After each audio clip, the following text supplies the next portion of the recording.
하나님 말씀은 시편 27편 4절입니다. 우리 너무나도 잘 아는 말씀, 우리 한번 다 같이 한 목소리를 읽습니다. 시작. 내가 여호와께 바라는 한 가지 일 그것을 구하리니 곧 내가 내 평생에 여호와의 집에 살면서 여호와의 아름다움을 바라보며 그의 성전에서 사모하는 그것이라. 아멘. 예. 오늘은 기도의 집 14번째 시간, 벌써 14번이 됐네요. 임재적 예배의 핵심 가치, 디보션 예배죠. 임재적 예배의 핵심 가치에 대해서 나누겠습니다. 이게 우리가 지난 시간 동안 기도의 집을 왜 하는가, 다윗의 명망이 무엇인가에 대해서 계속 나누면서 우리가 한 가지 중요한 걸 이제 깨닫게 돼요. 그게 뭐냐면 기도가 뭔가라는 거예요. 기도가 뭔가. 그러니까 한국 교회가 기도에 열심히 있는 민족입니다. 기도에 열심히 있는 교회인데, 근데 그 기도에 대한 정의와 방향이 문제가 생기면서 우리의 신앙생활과 방향성이 너무 이제 기복주의적으로 번질되기도 하고 번영복음적으로 바뀌기도 하고, 또 기도 그 자체의 본질을 잘 모르는 거예요. 기도의 본질. 근데 이제 기도는 뭐 하는 거냐? 기도는 결국에는 하나님께서 우리를 다스리는 방법이에요. 예. 하나님께서 우리를 다스리신다. 여러분, 다스린다라고 하면 이제 어떤 개념이 나와야 돼요? 하나님 나라. 하나님 나라. 다스린다. 하나님 나라예요. 하나님 나라. 그러니까 여러분, 기도라고 하는 것은 하나님 나라가 우리 가운데 임하는 방식을 얘기하는 거예요. 예. 그러니까 하나님 나라가 다스림이거든요. 예수님이 우리를 다스리는 것, 예수님의 임재와 예수님의 역사하심과 예수님의 일들이 계속 우리 삶 가운데서, 아니면 우리 지역 안에서 우리가 기도하는 대로 그 열방 가운데 그 일들이 일어나게 하는 게 정말 그게 하나님 나라거든요. 예수님이 다스려야 되는 것들. 근데 예수님이 이 땅을 어떻게 다스리기로 하시냐면은 기도를 통해서 일하시겠다는 거예요. 그래서 기도는 뭐냐? 하나님 나라가 임하는 방식이다. 그래서 우리가 성도가 기도하기 시작하면은 어떤 성도가 되냐? 주와 함께 왕노릇하는 사람이 되는 거예요. 뭐 할 때? 기도할 때. 예. 그러니까 여러분, 주와 함께 왕노릇한다는 것은 주님처럼 다스린다. 주님의 명령, 왕의 명령을 받아서 나는 왕이 아니지만 왕의 권세와 왕의 권위를 가지고 왕이 해야 될 일들을 나를 통해서 하신다라는 거예요. 그래서 그걸 왕노릇이라 그러거든요. 예. 근데 그 왕노릇을 누가 하냐면은 기도하는 사람이 주와 함께 왕노릇하는 자들이에요. 그래서 여러분이 이제 기도하는 삶이 얼마나 중요한지, 이전에는 우리가 기도를 어떻게 생각했냐면 내가 필요한 것을 구한다, 아니면 내가 원하는 게 있을 때 기도한다, 내 삶에 문제가 있을 때 기도한다. 이 기도의 신학이 자기 중심적이고 자기 필요 중심적이었는데, 성경은 분명히 뭐라고 말하냐면 우리에게 그의 나라와 그의 의를 위해서 기도해라 그런 거예요. 주님의 나라와 의를 위해서. 그래야 하면은 주님께서 우리를 다스리게 된다는 거예요. 그러니까 주님의 통치가 우리 가운데 임하면은 내 삶의 필요는 주님이 아시기 때문에 주님이 그때부터 공급하기 시작하시고 일하기 시작하시고 역사하기 시작하는 거예요. 그러니까 우리는 뭘 해야 되냐면 기도하고 응답받고 순종해서, 할렐루야, 기도하고 응답받고 순종해서 하나님의 일들이 일어나는 걸 봐야 돼요. 그거를 시스템적으로 구조적으로 계속 진행하고 돌리는 게 뭐다? 기도의 집이라는 거예요. 이거를 시스템화 시켜서 돌리는 거, 그걸 기도의 집이라 그러고, 성경은 이 기도의 집이 성전의 완성형이다 라고 얘기했고요, 신약 성경은 교회가 기도의 집이고 교회가 곧 다윗의 장막이다 라고 야고보가 믿음으로 선언을 하는 겁니다. 그래서 이제 모든 교회는 기도의 집의 부르심과 영성 앞에서 정렬이 되고, 요 기도에 대한 가치와 기도에 대한 신학을 새롭게 배워서 우리의 기도가 변화돼야 된다는 거예요. 기도가 바뀌어야 된다는 거예요.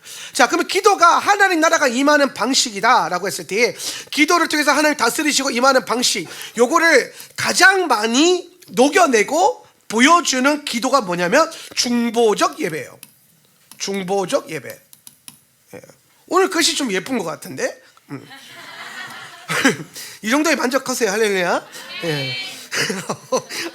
그래서 중보적 예배. 그러니까 중보적 예배는 뭐냐면 철저하게 말씀을 붙들고 언약을 붙들고, 그 다음에 그 언약을 계속 파수꾼들처럼 상기시키기도 하고, 그 언약을 믿음으로 선포하면서 하나님의 일들이 우리의 언어와 입술과 소리를 통해서, 할렐루야, 그러니까 우리의 소리를 통해서 일이 일어나도록 만드는 거예요.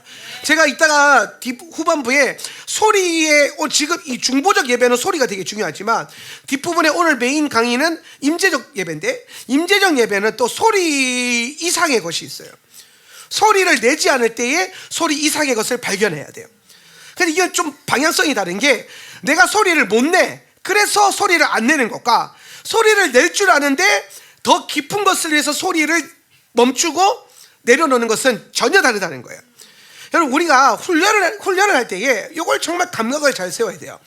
내가 되는데 하나님 나라를 위해서 멈추고 하지 않을 수 있는 거랑, 내가 못해서 안 하는 거는 천지 차이예요. 아멘 하세요? 이거 진짜 다른 거예요. 그러니까 우리가 청빈하게 살아요, 예를 들어서. 근데 있는데 청빈하게 사는 것과 없어서 청빈하게 사는 거는 달라요. 이 감각의 차이가 있어요. 하나님 나라의 청빈의 원리는 있는데 그것을 나를 위해 쓰지 않고 주의 나라를 위해서 나를 청빈하게 가져가는 거예요. 이해가 됐어요? 물론 부요함이나 가난함이나 이 모든 것에 처할 수 있어야 되지만, 근데 제가 하나님 나라의 재정의 원리를 전체를 공부해 보니까 하나님은 우리에게 복 주기를 원하셔요. 하나님은 우리가 잘 되기를 원하셔요. 하나님은 우리가 부요함을 누리기를 원해요. 근데 그걸 나를 위해서가 아니라 하나님 나라를 위해서. 그래서 우리가 지향하는 삶의 방식이 뭐냐? 있는데 많은데 비치지 않고, 빚 때문에 그렇게 사는 게 아니라, 쪼들려서 그렇게 사는 게 아니라, 있지만 내가 하나님 나라를 위해서 누리지 않는 것. 마치 다니엘처럼 왕의 진미를 먹을 수 있는 권리가 있지만 저항하는 거죠. 물과 풀만 먹기로 결단하는 거죠. 우리는 고기를 먹을 수 있는데, 내가 고기 사 먹을 돈이 있다 이 말이에요. 고기를 먹을 수 있어. 내게 합당하게 이렇게 분량으로 주어져 있는 왕의 고기가 있어요. 그런데 나는 그걸 먹지 않겠다. 있는데 먹지 않겠다. 왜? 하나님 나라를 위해서. 이런 원리라는 거예요. 이런 원리. 마찬가지로 우리가 오늘 중보적 예배와 임재적 예배, 이 두 가지가 사실 기도의 집의 가장 중요한 두 가지 바퀴예요. 하나님의 영광과 임재가 흘러가는 두 가지 바퀴인데, 이 두 가지를 설명할 때에 중보적 예배는 소리를 내야 되는 예배고, 소리를 내는 바퀴고, 또 다른 임재적 예배는 소리를 내지 않고 더 깊어지는 바퀴고. 근데 여러분 잘 보세요. 나는 이게 좋아, 이게 아니라는 거예요. 바퀴가 하나가 있으면 안 굴러갑니다. 바퀴가 두 개가 있어야 돼요. 그래 굴러가지는 거예요. 하나님 나라는 두 개 다 할 줄 알아야 돼요. 하나님 나라는 여러분, 나는 이게 좋아, 그거 아니라니까요. 하나님 나라는 둘 다 하나님이 하라는 것이 다 돼야 돼요. 그래서 제가 작년에 태슈할 때 그걸 굉장히 많이 강조했어요. 모든 것이 가하나, 모든 것이 돼야 된다는 거예요. 부르짖을 줄도 알아야 되고, 임재적 기도도 할 줄도 알아야 되고, 성경을 읽을 줄도 알아야 되고, 쓸 줄도 알아야 되고, 말씀을 배울 줄도 알아야 되고, 가르칠 줄도 알아야 되고, 이런 성도들이 되시기를 바랍니다. 그래서 기도의 집을 딱 생각했을 때에 이 하나님 나라의 시스템을 놓고, 기도의 집은 두 가지의 핵심 가치, 중보적 예배와 임재적 예배, 임재적 예배라고 하는 이 두 가지의 기둥과 바퀴로 굴러간다. 그래서 우리가 중보적 예배는 아까 말했지만은 하나님 나라의 통치적 개념에 가깝다. 그러면은 이제 임재적 예배는 뭐냐? 임재적 예배의 본질은요, 이제 여기서 중요한 게 이제 임재적 예배인데, 자, 오늘 이 임재적 예배의 핵심은요, 관계 중심이에요. 관계 중심. 아까 중보적 예배의 핵심은 뭐라고 했냐면 하나님 나라가 임하는 방식, 그게 중심이에요. 하나님 나라 중심. 근데 그 하나님의 뜻이 선포되고 우리를 통해서 나타나게 되는 것. 근데 임재적 예배는요, 하나님과 나와 관계의 중심에 포커스를 둔다는 거예요. 그래서 이 임재적 예배를 통해서 관계가 하나님과의 관계가 회복이 되어야 된다. 임재적 예배는요, 하나님과의 어그러진 관계를 회복시켜요. 그러니까 여러분, 제가 정말 여러분이 이제는 요 정도 수준의 메시지를 먹고 요 정도 훈련을 할 수 있어야 되는데, 중보와 사역, 그러니까 사역적 기도이죠. 사역적 예배, 사역적 헌신. 그러니까 내가 사역으로서 뭔가 협력하고 있는 것에 만족하면 안 돼요. 예. 왜냐하면 살짝 잘못 나가면 내가 사역하고 있기 때문에 영이 잠들 수도 있어요. 사역하면 잠든다 이게 아니라 사역하고 있기 때문에 나도 모르게 그 일에 매몰되고 사역을 하고 있다라고 하는, 하나님 일을 하고 있다라고 하는 안정감과 그 방심 때문에 자기 영혼을 세밀하게 다루지 못하는 경우가 생길 수 있어요. 예. 그러니까 그런 경우 있잖아요. 열심히 나와서 중보기도 해. 열심히 나와서 막 하루에 1시간 기도, 막 2시간 하면 중보 예배 안 빠져. 그런데 영이 잠들어 있을 수 있어요. 이것만 한다고 영이 잠드는 게 아니라 그렇게 살기 때문에 내 영혼을 하나님과의 관계 안에서 세밀하게 안 돌보면은 열심히 사역하는데 영이 잠들어. 열심히 사역하는데 하나님 나라 방향으로 안 살아. 열심히 기도하는데 뭐가 이상해. 열심히 기도하는데 상태가 안 좋아. 열심히 기도하는데 생각이 안 좋아. 열심히 기도하는데 태도가 안 좋아. 이 모든 게 영과 연결되어 있거든요. 열심히 기도하는데 영이 잠들 수 있다라는 거예요. 그래서 제가 이 임재적 예배를 여러분과 함께 나누면서 제가 깨달았게 된 아주 중요한 게 뭐냐면, 이 임재적 예배야말로 우리의 영을 깨우는데 굉장히 중요한 열쇠가 주어져 있다는 거예요. 임재적 예배. 오히려 그런 거 있잖아요. 막 열심히 막 하다 보면은 그 분위기에 휩쓸려 가서, 이게 그런 거 있잖아요. 기도를 막 가다 보면 처음에는 내 의지와 내 힘으로 가지잖아요. 막 주여 하면서 가다가 근데 어느 순간 교회 안에 분위기가 일어나고 성령 기름 부음이 일어나고 이제 뭔가 딱 영적인 건의가 만들어지면 내가 크게 힘쓰지 않아도 가지는 거 경험해 봤어요? 예. 내가 처음 시작할 때는 막 하기 싫은 마음 이기면서 주여 하면서 막 기도해야 되는데 어느 순간 내가 고비를 딱 넘어가면은 갑자기 기도가 나를 끌고 가요. 내 애씀이 나를 끌고 가는 게 아니라 기도가 이 분위기 하는 기도의 분위기와 기름 부음과 임재가 내가 그냥 크게 힘들지 않는데 막 기도가 저절로 되고 막 예배가 저절로 되고 하면서 막 이게 끌려가지거든요. 예. 이게 분위기를 타는 거예요. 예. 근데 그렇게 계속 이제 예배 안에 기름 부음이 있기 때문에 이렇게 가다 보면 거기에만 이게 휩쓸려다 보면은 내가 특별히 내 영혼을 돌보지 않아도 그 분위기 안에서 저절로 하나님께 연결이 돼요. 그렇게 되면서 뭐가 일어나냐면 그 기름 부음과 공간에 임하는 하나님 은혜 때문에 그게 자기의 안에도 임한 거라고 착각을 해요. 예. 여러분, 공간에 임한 은혜와 기름 부음이 있어요. 근데 그게 내 안에 있을 수도 있고 없을 수도 있어요. 예. 그래서 그런 경우 있잖아요. 예배 드릴 땐 괜찮은데 집에 가면 화가 나요. 예배 드릴 땐 괜찮은데 집에 가면은, 밖에 나가면은 속 시끄러운 일이 생기고, 예배 때는 분명히 정렬이 된 것 같던데 나가면은 막 머리에 지진다고 걱정 근심이 밀려온다. 이게 뭐냐면 이 공간과 그 시간 가운데 있는 이 공동체 안에 있는 기름 부음이 아직 자기 것이 안 된 거예요. 자기 것이. 근데 이 공동체 안에 있는 임재와 분위기 안에서 나는 되고 있구나 착각하니까 나가서 안 되고 있는데 영이 잠들어 있으니까 자기가 영이 잠든 줄 모르고 그냥 그렇게 사는 거예요. 말도 안 되게 사는 거지. 내가 이 공간 안에서 임재를 누렸다고 해서 밖에서도 누리고 있는 것처럼 착각하게 되고, 내가 예배 드릴 때 뭔가 느꼈기 때문에 주중에서도 느끼고 있다고 착각하게 되고, 내가 이때 뭔가 분위기를 경험하고 하나님을 만났기 때문에 주중에서도 계속 하나님을 만나고 있다고 착각하게 되는 거예요. 근데 세미하게 보면은 그냥 분위기를 타고 흐름을 타고 다람쥐 쳇바퀴 돌듯이 살고 있고, 누군가가 하나님의 일들이 날마다 주어지지 않고 하나님의 신사람이 주어지지 않고 하나님의 새 일이 보이지 않고 그냥 뭔가가 계속 반복적으로. 근데 여러분, 이 시스템적 반복이 안 좋은 건 아니에요. 굉장히 중요합니다. 근데 그 시스템적 반복 안에 우리가 뭘 하자면은 날마다 성령님이 신선한 기름을 부으시도록, 할렐루야. 여러분이 날마다 나와서 기계처럼 나와가지고 회사 끝나고 와서 예배드리고, 일 끝나고 와서 예배드리고, 학교 끝나고 와서 예배드리고 해요. 그게 이제 삶이 됐어, 습관이 됐어. 근데 그 삶의 습관 안에 기름 부음이 흘러야 되고, 내 영이 깨어나 있어야 되고, 내가 영이 깨어져 있는 거랑 그걸 하는 거랑 집중하면서 하는 거랑 그냥 흐리멍텅하게 잠들어가지고 막 이렇게 몸만 끌려가 있는 거랑은 다르단 말이에요. 예. 이해가 되세요? 근데 그래서 그 영을 깨우는 가장 중요한 게 뭐냐면 하나님과의 관계가 선명해지는 거예요. 사역과 분위기와 내가 뭔가를 하고 있다는 것에 만족하지 않고 지금 내가 하나님과 어떤 관계 안에 있는가, 지금 내가 하나님과의 관계가 선명한가.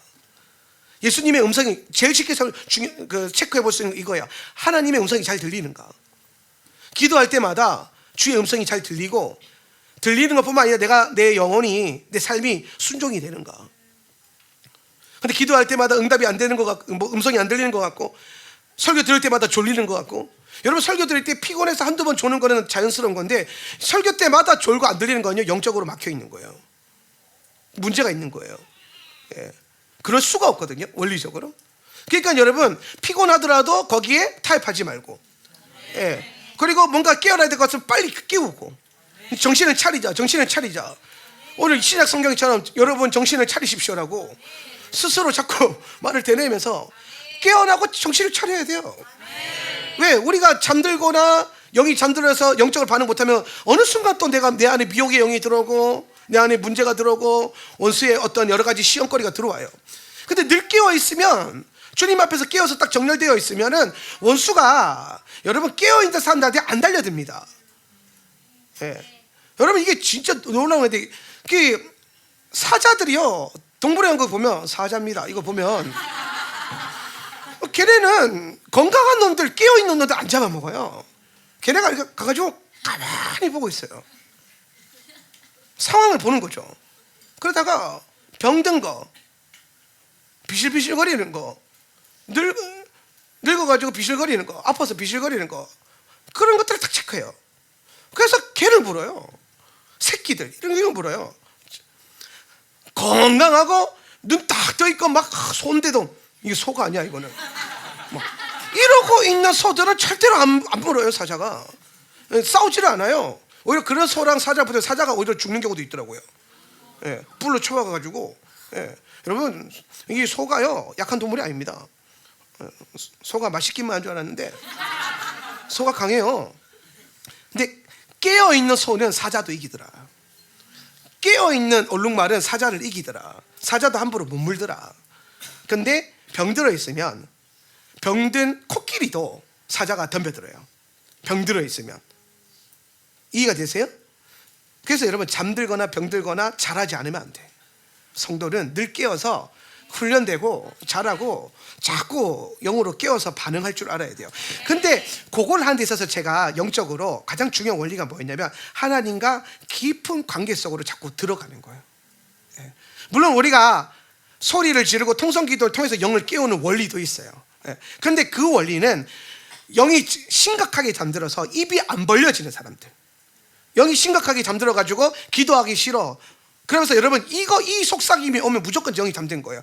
야, 꼭 소리 내야 기도야? 영이 잠든 겁니다. 영이 깨어있으면요, 그런 생각을 할 수가 없습니다. 오히려 영이 깨어있으면 그 영이 더 소리치기를 원하고, 더 외치기를 원하고, 높은 소리와 낮은 소리와 할 수 있으면 계속해서 많은 물소리에 연합하기를 원하죠. 영이 깨어있다면. 그런데 영이 잠들어 있으면요, 자기가 영적으로 문제가 있거나 아니면 뭐가 안 좋다라는 거를 누가 그걸 인정하고 싶겠어요. 그러니까 말도 안 되는 신학적인 사상, 신앙적 사건 가서 야, 기도하고 소리만 내야 돼? 그런 거 아니야. 하나님 귀머거리야. 이렇게 하면서 자기가 하기 싫은 건데 하지 않아도 되는 이유를 찾아요. 근데 그 대부분 왜 그렇게 반응하냐? 물론 잘못된 양육이나 가르침이 들어왔을 수도 있지만, 있을 수도 있지만은, 정말 많은 경우 영적으로 잠이 들어있을 때 그렇게 반응해요. 예, 영적으로 잠이 들었을 때. 그러면은 소리를 내게끔 해서 깨워야 돼요. 근데 제가 지금 말하는 건 뭐냐면, 어떠한 면에서는 소리만 내고 있고 영이 잠드는 경우도 있어요. 사역은 하고 있는데 영이 잠드는 경우가 있어요. 기도를 하는데 영이 잠드는 경우가 있어요. 그러니까 기도를 하는데 영적으로 못해요. 영의 반응이 없어요.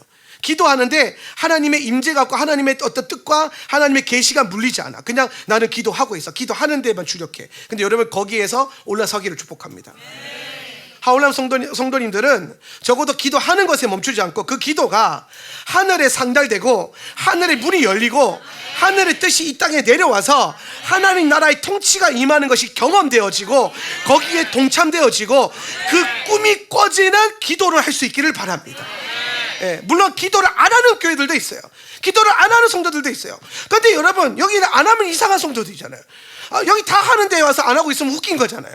예, 여기는 적어도 안 하는 사람은 없어요. 그런데 하되 깨어서 하고, 할렐루야, 하되 계시와 예언 안에서 하고, 성령 안에서 기도하고, 성령 안에서 예배하는 그런 성도들이 되시기를 예수님의 이름으로 권면을 드립니다. 그래서 우리는 영을 관리를 잘해야 돼요. 우리 어느 순간 영이 잠들 수 있어요. 어느 순간. 예. 오늘 여러분의 영이 누군가가 집사님 영이 잠든 것 같아. 화가 난다. 영이 잠든 겁니다. 응. 그래서 아는 영이 잠들었을 때 주로 이런 반응도 많이 알아요. 근데 하기 싫은 거. 영이 잠든 거예요.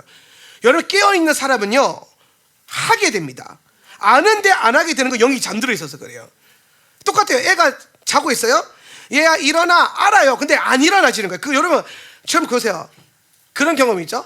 일어나야 되는데 누워 있어. 눈 감고 있어. 근데 내가 깨어 있어. 그래서 지가 깨어 있다고 착각을 해요. 분명히 침대에서 누워서 눈 감고 있는데 옆에서 하는 말이 들리고 엄마의 소리가 들린다고 해서 나는 깨어 있는 거야. 자고 있는 게 아니라 그냥 잠시 누워 있는 거야. 눈만 감고 있는 거야. 근데 사실 여러분 그러다가 어느 순간 잠들어. 그러니까 그거는 여러분 잠들어 있는 거예요. 잠들어 있는 거. 그럼 이걸 그대로 영적인 원리를 가져오면 목사님 제가 그거 다 아는데요. 잘 안 돼요. 그러면 영이 잠들어 있어서 안 되는 거예요. 누가 와서 권면하고 상담하는데 내가 그거 다 아는데 알아요. 나한테 말하지 마세요. 이렇게 말하면요. 그 영이 잠들어 있어서 그래요. 그러니까 아는 게 아니에요. 알면 깨어 있으면 돼요. 이해가 되세요? 아는데 깨어 있으면 되는데 아는데 잠들어 있으면 안 돼요. 그러니까 잠들어 있는 거예요. 그럼 여러분의 기도가 여러분의 삶이 잠든 상태에서 가면 안 돼요. 여러분 음주운전 다음으로 제일 위험한 게 졸음운전이에요.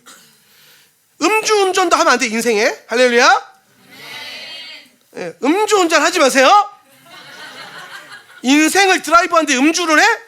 그거 아니에요. 지금 제정신으로 살기도 힘든 세상에. 네, 정신 차리고 사세요. 할렐루야.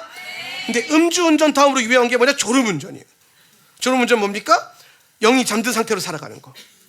그거는 반드시 사고 납니다. 네, 사고 나서 고생하지 말고 자꾸 깨어 있으려고 하세요. 할렐루야. 네. 그러니까 옆에서 보조석에 앉아가지고 계속 말하면 떠들면서 깨워주는 거야. 야, 잘만 안 돼, 자지마, 하지마. 그 옆에서 여러분 집사님이랑 리더들이 집사님 영이 잠든 것 같아요. 깨어나세요. 기도하셔야 돼요. 말씀 보셔야 돼요. 이게 마치 보조석에 앉아서 운전자가 잘까봐. 왜냐하면 나도 죽을 수 있거든. 그러니까 걱정이 돼가지고 막 잘 빼지 마세요, 잠들지 마세요 하는 거예요. 네. 그런 음성을 귀하게 여겨야 돼요.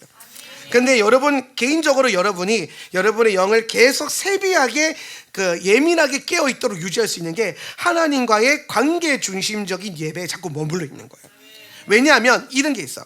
자, 중보 예배나 통성기도 많이 하는 크라이아웃 이거는요 한번 받으면요 탁 예를 들면 아라라라라 해서 몇 시간이 가집니다. 근데 여러분 그래서 음악 싹 바뀌어 따라라라 딱 바뀌고 그 다음에 내가 입을 딱 다물고 있으면 그 다음부터 5분 10분 집중하는 게 생각보다 어려워요.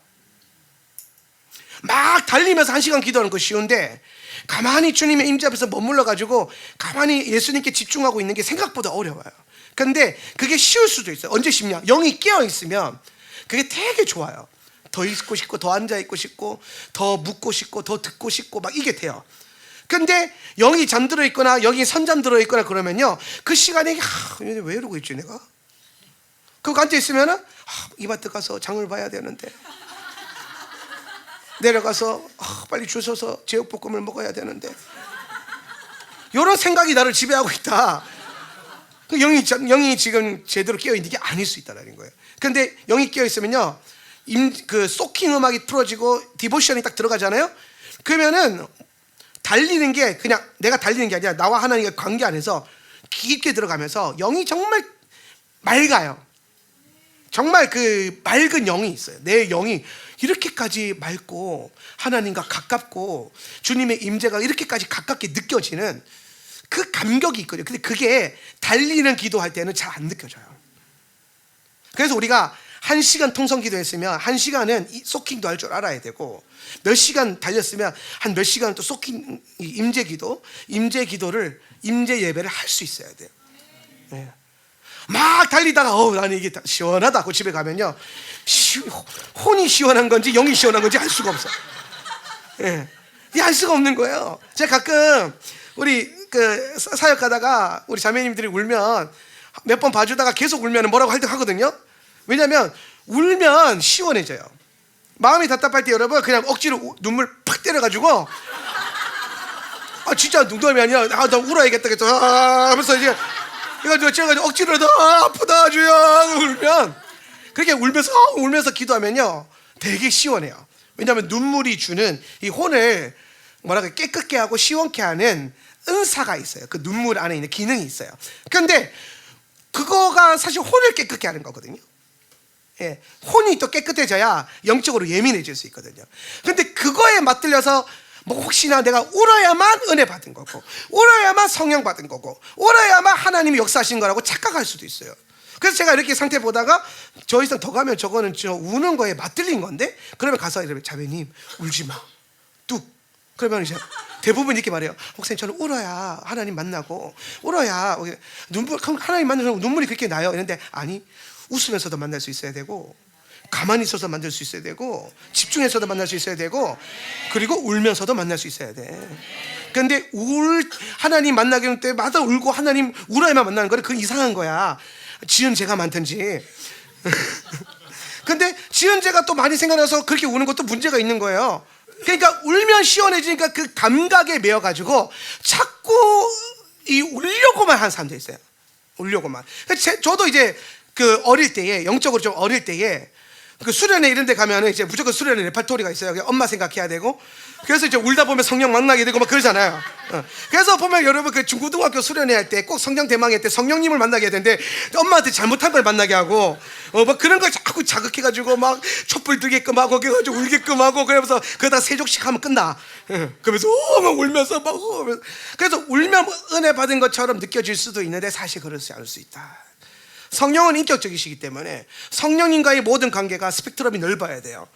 성령님과 기뻐할 수도 있어야 되고, 성령님과 슬퍼할 줄도 알아야 되고, 거룩한 분노라 그러죠. 이거 근데 자주 하면 안 돼요. 그러면 이제 내 혈기가 올라올 수 있기 때문에. 근데 주님이 주시는 분노로 막 분노할 수도 있어야 되고, 이게 성령님께 우리의 다양한 스펙트럼으로 하나님을 만날 수 있어야 돼요. 근데 제가 보니까 요 달리는 기도로 익숙해지면, 여기 또 이제 마치 우는 거에 익숙해지는 것처럼, 울면 은혜 받은 것처럼 내가 막 열심히 1시간 2시간 달리고 나면 은혜 받았다라고 착각하게 되면 어느 순간 또 그 패턴에 영이 잠들어요. 그 패턴 안에서. 근데 그걸 깰 수 있는 가장 중요한 부분이 뭐냐, 임재와 소킹 안에서 깊게 주님을 만나는 거예요. 왜냐하면 이 소킹은요 너무 선명해요. 내 영이 깨어있으면 정말 깊게 만나지고, 안 깨어있으면 너무 힘들어 그 시간이. 여러분이 이 디보션 시간이나 주님 앞에서 홀로 예배하는 그런 시간 안에서 여러분의 영적인 상태도 체크하면서 그렇게 깨어있는 기도를 하나님께 드릴 수 있기를 예수님의 이름으로 축복합니다. 네. 그렇게 해서 우리가 임재적 기도와 중보적 예배, 이 두 가지 바퀴를 가지고 기도의 집을 계속 뭐하게 한다? 달리게 만든다. 그렇게 해서 가지는 거예요. 그러면서 이제 제가 기도의 집을 하면서 정말 많이 받는 질문이 하나 있어요. 기도의 집을 제가 지금 보니까 한 14년, 3년 한 것 같아요. 13년, 14년 정도 한 것 같은데, 꽤 오래 했죠. 2011년부터 기도의 집을 했으니까.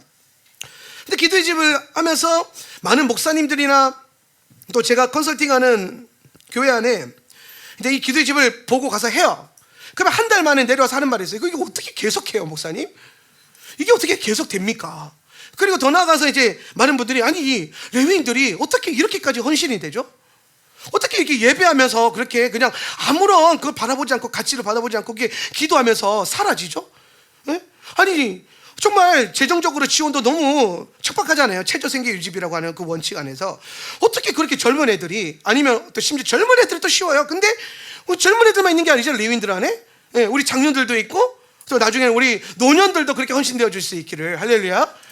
그러니까 레위인이라고 해서 꼭 젊은 애들만 하는 건 아니거든요. 이게 어떻게 됩니까? 이게 어떻게 가능해집니까? 라는 질문을 진짜 많이 받았어요. 그랬을 때에 제가 나름대로 정리를 좀 해봤어요. 왜 우리는 기도의 집이 계속 되는가? 기도의 집이 왜 계속 지속이 되는가? 그랬을 때에 기도의 집이 또 계속 지속되는 두 가지 바퀴가 있어요. 그러니까 아까 중보적 예배와 임재적 예배가 앞바퀴면 뒷바퀴들이 또 있을 거 아니에요. 뒷바퀴가. 그 뒷바퀴가 뭐냐면, 첫 번째 뒷바퀴가 뭐냐면 지속성, 기도의 집에 대한 지속성. 이 지속성 했을 때 첫 번째가 뭐냐면요, 종말론이에요. 종말론. 마지막 때라고 하는. 그리고 이 종말론, 예수님의 다시 오신 주님의 재림, 마지막 때 이 종말론이라고 하는 이 가치가 우리가 이 삶을 기도하는 집에서 살아가는, 기도의 집에서 그 가치를 들고 삶의 방식을 결정하고 살아가질 수 있는 뭘 결정하냐? 방향성을 결정해요.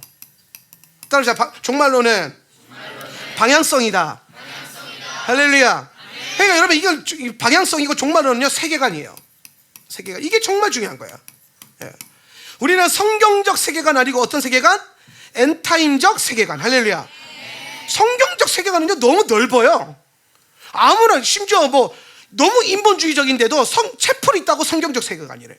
아니면 그냥 수업 시간에 뭐 아니면 학생들 그 활동 안에 큐티가 있다고 우리는 성경적 세계관으로 가르치는 학교입니다. 근데 내가 보니까 막 가치가 그게 아니야. 방향성이 그게 아니야. 그러니까 지금 성경적 세계관이라고 하는 이 단어는요, 교회들과 대안학교들과 여러 가지 매체들에서 많이 오염돼 있어요.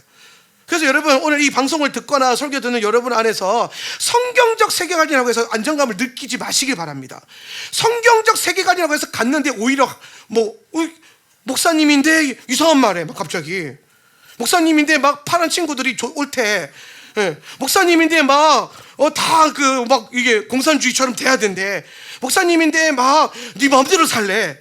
인생은 행복을 위해서 주어진 거래. 목사님이 말하는데 목사님이 나 행복하게 사는 게 제일 중요하다 그랬어요. 그러면서 막 이상한 가치관을 배워, 목사님한테서. 근데 목사가 가르친다고 성경적 세계관이래요. 아닙니다. 그러니까 지금 이 시대에 성경적 세계관이라고 하는 단어 자체가 굉장히 많이 오염되어 있을 수 있다. 그래서 성경적 세계관도 사상 검증해야 되고 방향성 검증을 해봐야 됩니다. 근데 가장 명확하게 우리를 표현하고 우리의 방향성을 표현할 수 있는 단어가 뭐냐? 종말론적 엔타임적 세계관.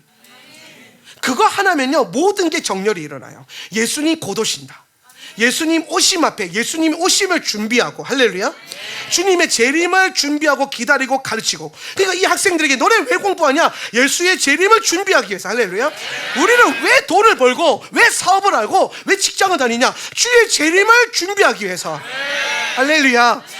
회개하라, 천국이 가까우니라. 오늘 주의 길을 예비하라. 이 모든 이 말씀의 진리가 내 삶 속에서, 일터에서, 오늘 이 학생들의 공부하는 그 방향성에서 결정되는 겁니다. 엔타임은요, 방향성이에요.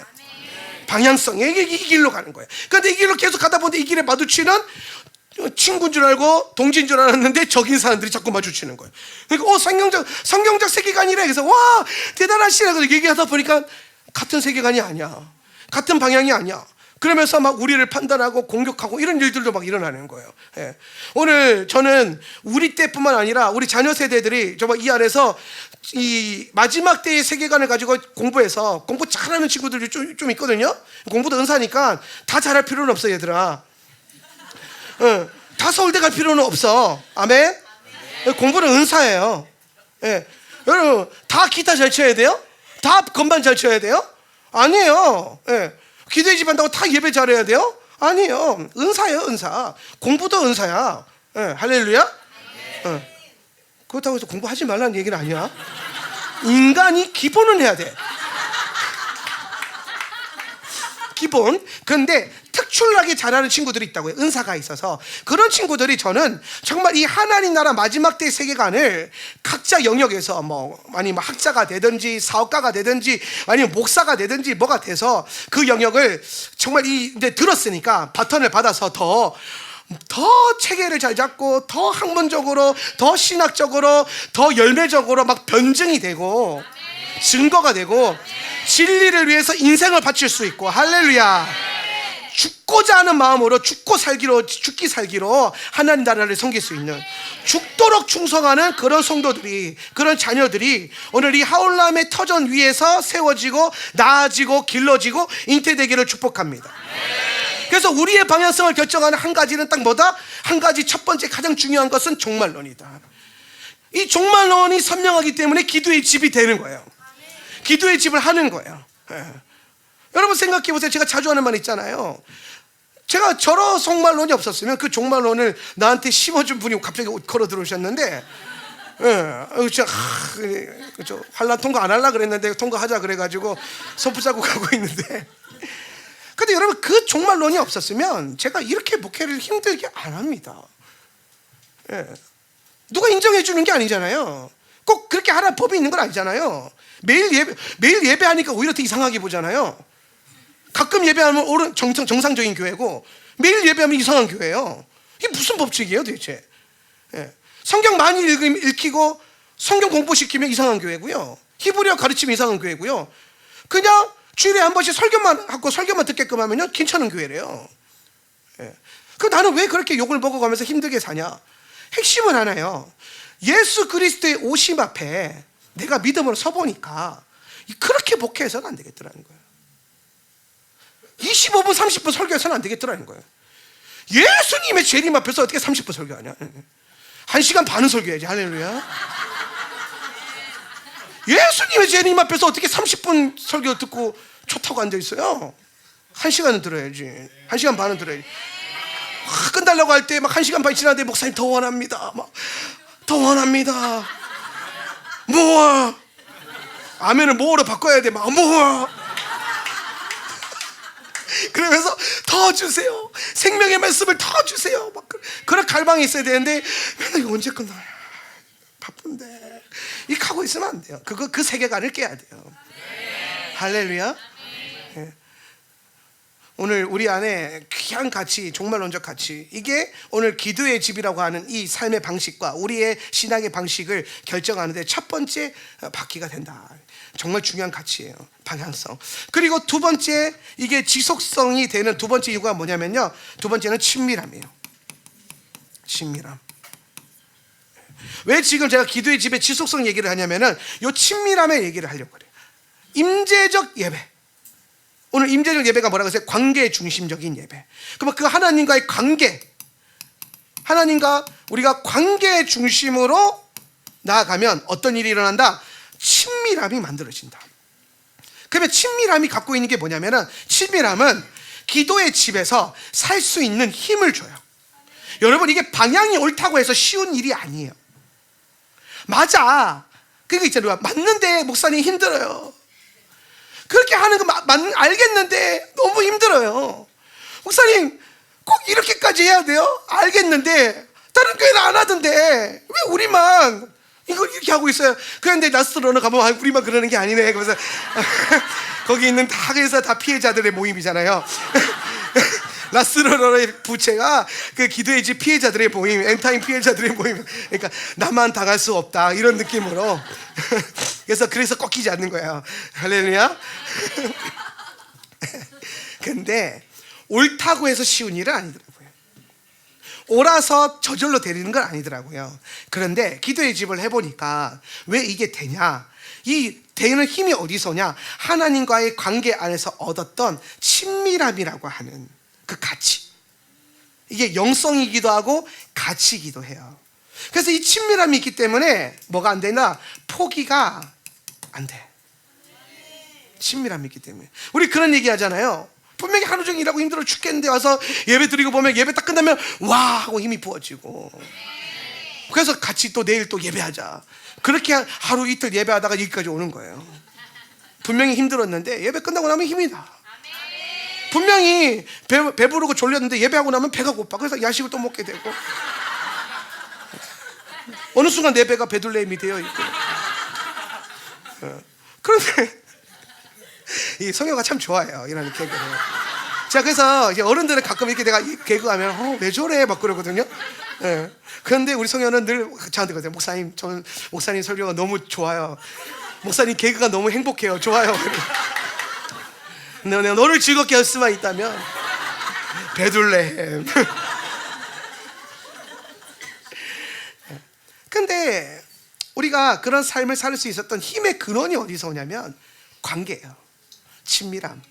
예수님이 나와 함께 이 길을 같이 걷고 계신다는 확신과 경험, 그리고 실제적인 그 동행에서 오는 안정감과 위로와, 그리고 알 수 없는 성령이 부어주시는 힘이 있어요. 그게 친밀함이에요. 근데 하나님과의 그 친밀한 관계를 지속적으로 유지하고 시스템적으로 유지하는 방법이 뭐냐면 디보션 예배라고 하는 임재적 예배예요. 임재적 예배. 사실 여러분, 임재적 예배는요 아무도 없어요.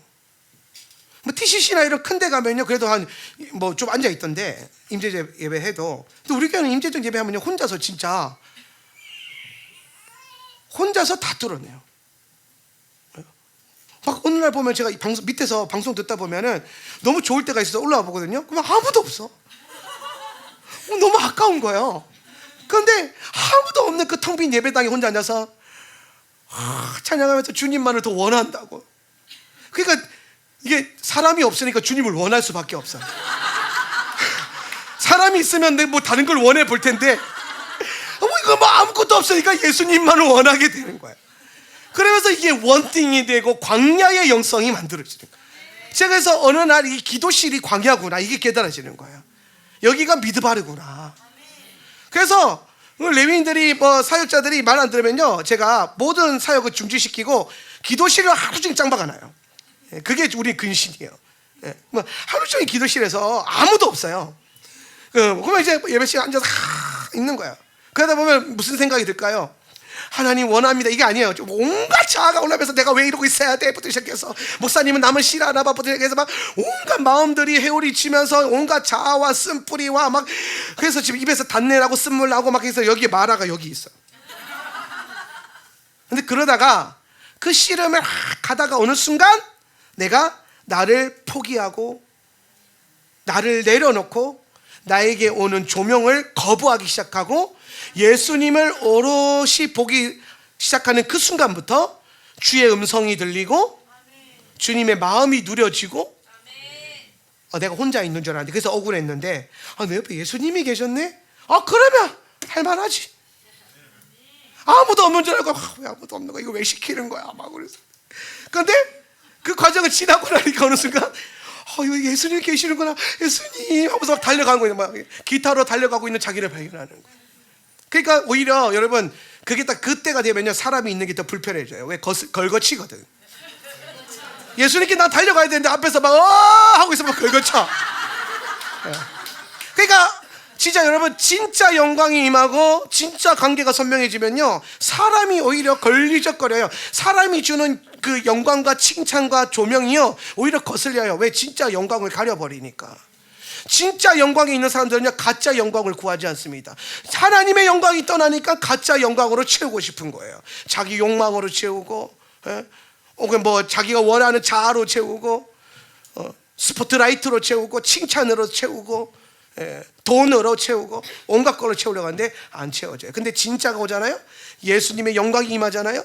주님의 성령이 실제로 임하잖아요. 그 다음부터 뭐 하게 되냐, 내 안에 있는 가짜 영광이 떠나가게 됩니다. 이것도 내려놓게 되고 저것도 포기하게 되고. 그래서 이게 권리 포기라고 하는 훈련이 해야 돼 나는 권리 포기해야 돼 그래서 되는 게 아니에요.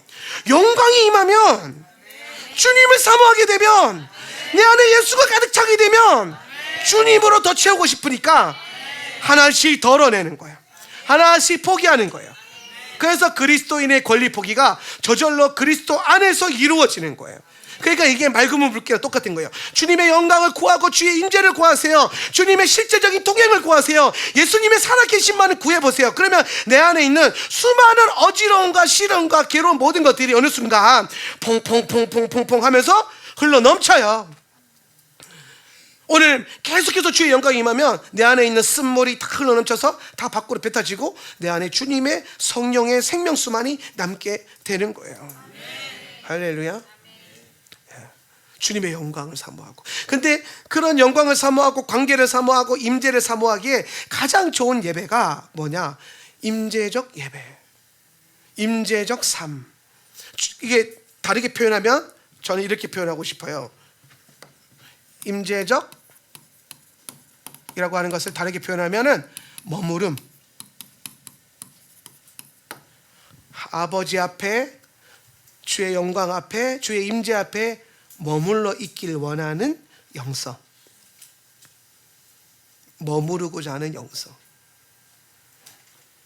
오늘 그 머무름을 통해서 더 깊은 하나님과의 관계를 회복하고 얻길 원하는 그 영성, 그게 바로 뭐냐? 임재적 예배가 주는 가장 탁월한 유익입니다. 그래서 저는 여러분이 계속해서 많은 분들이 도전하고 훈련하고 계신데 계속해서 많은 분들이 임재적 예배에 도전하셨으면 좋겠어요. 목사님, 저는 뭐 코드를 모르고 코드 2개만 있어도 여러분 예배할 수 있어요. 예배는 됩니다. 힘들어서 그렇지. 쉽다고는 얘기 안 했어요. 예, 근데 되긴 돼요. 힘들어서 그렇지. 근데 그걸 힘든 걸 이겨내면 또 어느 순간 또 돼요. 예, 할렐루야. 제가 그 아이압에서 되게 유명했던 미스터 에드워즈라는 그 예배 인도자를 참 좋아했었는데, 그분이 참 몇십만 명 앞에서 이 예배 인도하는 아이압에서 내놓았던 이제 기도의 집에서 가장 조명받았던 탁월한 인도자예요. 근데 그분이 쓴 책이나 이제 간증을 보니까 뭐라고 하냐면, 자기는 처음에 아무것도 몰라가지고 피아노로 코드 2개밖에 칠 줄 몰랐대요. 그래서 그냥 코드 2개로 하겠다고 지원을 했는데 2개밖에 못하니까 창피하잖아요. 그래서 아무도 기도실에 안 오는 2시부터 4시인가? 그걸요 10년 이상 섬겼대요. 그 타임만 밤에요. 아무도 없으니까 코드 2개로. 그래서 눈 감고 코드 2개로 하나님을 계속 2시간씩 예배했대요. 근데 10년 후에 눈을 딱 떴는데 자기 앞에 5만 명 10만 명이 예배하면서 환호하고 있더래요. 자기가 어느 순간 수많은 곡을 써서 하나님을 영화롭게 하고 있더라는 거예요. 근데 그 시작이 뭐냐? 잘해서가 아니라, 능력이 있어서가 아니라, 코드 2개밖에 할 줄 모르는데 마치 오병이어 앞에 도시락 하나 들고 오면서 이걸로 무엇이 가능하겠습니까? 라고 던졌는데 주님이 들어 쓰시니까 5천 명을 먹이고 7천 명을 먹이고 4천 명을 먹이고. 할렐루야. 그러니까 주님 손에 들려지는 게 중요한 거지, 능력이 될 때까지 기다리면 평생 쓰임 못 받아요. 중요한 거는 오늘 여러분이 갖고 있는 그 재능과 믿음과 그 정도 수준도 괜찮아요. 그걸 가지고 예수님 이거면 얼마나 예배할 수 있겠습니까? 그럼 그럴 거예요. 1시간을 한단다. 그래서 1시간 하고 그렇게 하다 보니까 야 이제 2시간도 되겠네. 2시간도 해보고 그러면서 계속해서 성장하고 자라게 되고, 그러면서 하나님과 함께 걷는 행복감을 누리게 될 거라는 거예요. 그렇게 주님을 사모하고 정말 주님을 예배할 수 있는 그런 예배자, 임재적 예배자들이 될 수 있는 은혜가 있었으면 좋겠습니다. 오늘 말씀을 마무리합니다. 임재적 예배의 핵심 가치, 가장 중요한 것은 뭐냐? 오늘 기도의 집을 지속하고 이끌어감에 있어서 가장 중요한 것은 하나님과의 관계가 중요하다. 관계의 중심적인 신앙을 반드시 돌려야 된다. 요것만 하라는 건 아니에요. 또 여러분 이게 함정이 또 있어요. 관계 그러다가 또 골방에 앉아서 관계만 하는 사람들은 양심 역사도 일어날 수 있고요, 다른 영이 또 들어갈 수도 있어요. 그러니까 제가 늘 말하잖아요. 바퀴 하나로는 안 굴러가죠. 예. 관계 하다가 사도적인 것도 필요하고요, 임재 하다가 중보적인 것도 필요하고요. 그러니까 이걸 다 멀쩡하게 굴러가야 돼요. 근데 하나라도 문제가 있으면요 뭔가가 문제가 생겨요. 오늘 하울람의 훈련 앞에서 밸런스 있게 훈련되어져서 할렐루야. 주님 오실 때까지 예배가 되어지고 예배하는 삶이 되어지는, 거기에 삶의 가치가 드려지는 그런 하울람 성도들 되시기를 예수님의 이름으로 축복합니다. 우리 자리에서 일어나셔서 한번 기도하겠습니다. 결단하면서 기도할 때에 하나님 오늘 우리에게 더 깊은 하나님의 영을 부어주십시오. 오늘 우리 예수님을 더 구합시다. 주님 내 안에 지금보다 더 예수님을 주십시오. 지금보다 더 예수님을 사랑하는 마음을 부어주시고 주님을 향한 갈망을 부어주시고 그 갈망의 기도를 들어주셔서 주님 내게 지금보다 더 주님을 더 주십시오. 지금보다 더 주님을 원합니다. 우리 다 같이 한번 주여 외치며 기도하겠습니다. 주여.